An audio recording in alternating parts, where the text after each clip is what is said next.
In this video, as a follow-up to my first video on fountain pens with flexible nibs, I'd like to show you 3 additional flex pens that are worth considering. While the pens I showed in the previous video are more or less well known, these are a bit more exotic, yet still pretty easy to obtain. As a caveat, we're moving into slightly more expensive territory here. Nothing crazy, but still. In other words, this video is mostly for those that are deep into their flex pen addiction, but haven't yet hit rock bottom. Okay, first, full disclosure, I'm mostly going to be talking about the nibs in these pens, because what I really want to show you are these 3 14K Jowo nibs that I bought from FP Nibs, which is a Spanish company selling pens and pen accessories that also offers a huge variety of nib grinds, including a semi-flex and a full flex option. I know that quite a few companies in the US offer flex grinds, but from what I've seen, they're more expensive, even if you include international shipping. Furthermore, I think some of the grinds, like the Spencerian customization, seems to be better suited for trained calligraphers rather than artists just looking for a flexible pen to draw with. Let's start with this one. This is an Opus 88 demonstrator featuring a number 6 14-karat gold nib with a semi-flex grind. Even though the nib is supposed to be an extra fine, it puts down a very wet line that's closer to a medium. It's also, despite being labeled a semi-flex, is just about the most flexible pen I own. FP Nibs also offers a full flex customization, which is considerably more expensive, but I can't imagine how much more flexible that pen is, because the flex you get out of this is pretty remarkable. So I'm going to show you guys an excerpt of a drawing that I did with this pen and talk a little bit more about the working properties of this nib. As I mentioned, this nib is very flexible and flexes with very little pressure, which probably makes it better for someone with a trained hand. It must be said that the snapback on this nib is not great, which might bother some of you that want to use this pen for calligraphy. For drawing, the squishiness of the flex really is not an issue, and I really love the expressive line variation this pen is capable of. If you like a juicy expressive line and a really sensitive nib for drawing, I would strongly recommend getting this. When buying this nib, you have the option of getting just the nib or buying the entire housing unit, which is what I went with. You can also choose to have the nib plated in rhodium or platinum for a little bit more, which is something I probably should have done to fit the aesthetics of the pen. It also comes with a number of different breather hole options, which I hear actually increases the flex of the nib. You can also choose what's called a feed hack, where they increase the flow of the feed, the options being high or very high. I went with the very high, which provides just enough ink to keep the pen from railroading. They just recently started offering an ebonite option, which apparently works even better.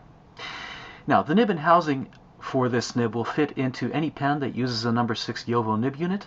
So, the pen that I'm working with is not particularly important, but since I really like Opus 88s and feel that they're a perfect match for these nibs, I'd like to squeeze in a few words about them.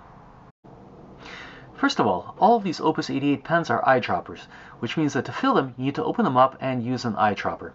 Yes, it's a fussy method of filling your pen, but you get enormous ink capacity, better than any other filling system. This Opus 88 carries so much ink, you could probably use it as a traveling inkwell. Plus, there's no complicated mechanism to take apart, which means that they're super easy to clean thoroughly. This is really good for artists that need to change their inks frequently. Another reason why I really like these Opus 88s so much is that they have a rather unique feature. The knob on the back seals the ink reservoir, preventing what is usually the bane of eyedroppers, burping. This happens when the heat of your hands warms up the gases in the ink reservoir, forcing ink to shoot on your paper. With this sealing mechanism, that never happens. Also, it makes pens perfectly safe to take on an airplane. Now, the ability to seal off the reservoir has an additional advantage in that keeping the reservoir closed slightly dries up the flow of ink to the nib. So if you want to write a little bit drier, say for normal writing, you can keep the reservoir closed. And if you want the ink to flow more freely for flex, you can turn the knob and keep the reservoir open. If you'd like to see a more thorough review of this pen and the full demo of this drawing, I'll leave a link to it below. In the meantime, let's move on to the next Jowo nib. This is an Opus 88 Omar demonstrator. Yes, I realize the name is confusing. The Omar demonstrator versus the regular demonstrator. It's about the same size as the previous pen, with a slightly more sleek torpedo-like profile. I really like the look of both pens and couldn't decide which one to get, so I ended up getting both. As you can see, it's definitely an extra fine line, but very smooth for being almost a needle point. And with a little bit of pressure, it does give you a little bit of flex. I was expecting more and was a bit disappointed at first, but the fact is I really like the fineness of the lines here, and the fact that you can tease out a little bit of line variation is really great. It's just very, very pleasant to draw with. So I'm going to show you guys an excerpt of a drawing that I did with this pen and talk a little bit more about its working qualities. One thing I'd like to mention is that, as you can well see, both the demonstrator and the Omar demonstrator are big pens, what some people might call oversize. But because they're almost entirely plastic with a few ebonite parts, it makes them quite light.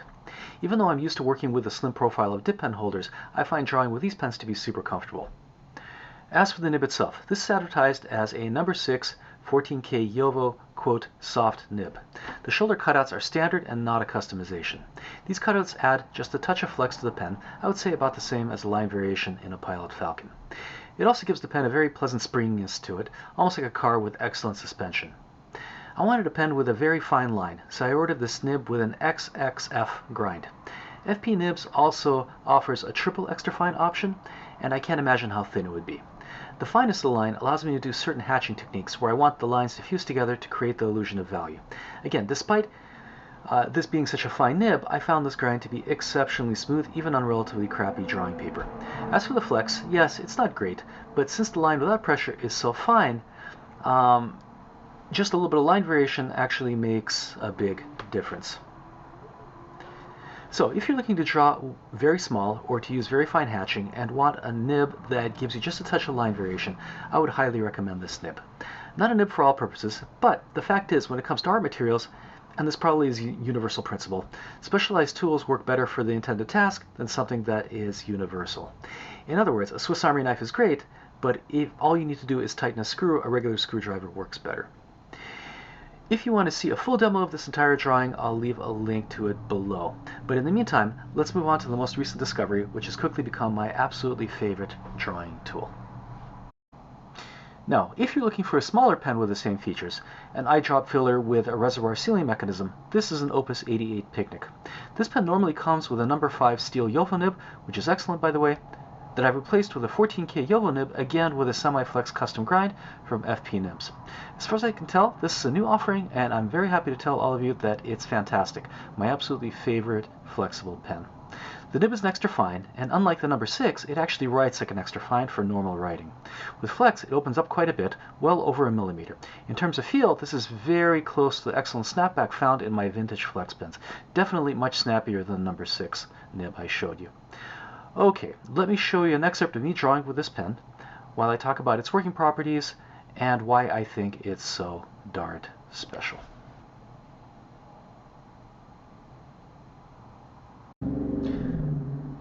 Finding that perfect flex pen is quite a tricky thing.